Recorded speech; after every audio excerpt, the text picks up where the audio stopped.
Kulungan naman ang bagsak ng nakatalang rank 5 Regional Most Wanted Person ng Bicol at miyembro ng Communist Terrorist Group matapos itong mahuli sa isinagawang operasyon sa Sorsogon. Nakibalita dyan si Police Corporal Angelique Torrecampo.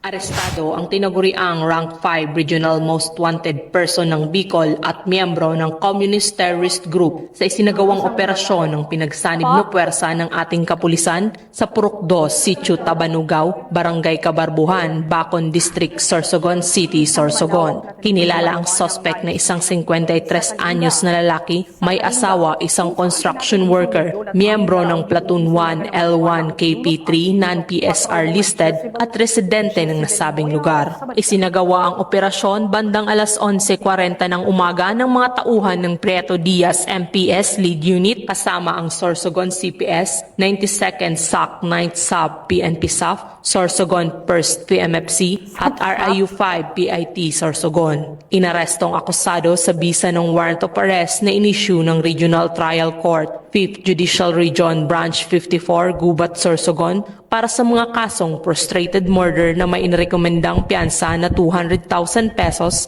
at kasong arson na walang inirekomendang piyansa. Sa kasalukuyan nasa kustudiya na ng Prieto Diaz MPS ang akusado para sa kaukulang dokumentasyon at tamang disposisyon. Ang pagkakaaresto sa suspect ay bunga ng walang humpay na pagsisikap na panaguti ng mga taong may pananagutan sa batas at may hatid ang hustisya para sa mga naging biktima nito.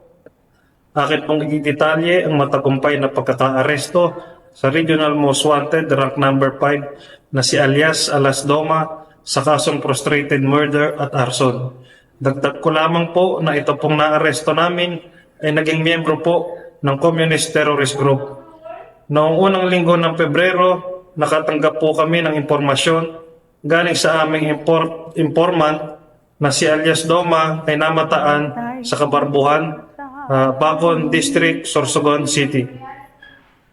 Nung ito ay aming nalaman, kasama ang ibang sangay ng Sorsogon Provincial Office, kagad po kami nagsagawa ng masusing pagpaplano para magsagawa ng police operation para sa pagkaaresto kay alias Doma.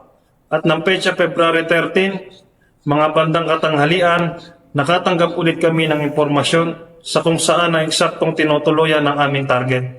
Dali-dali po ang aming mga operatiba ng station ay nagpunta sa sinasabing eksaktong lugar para sa pagkaaresto ni alias Doma.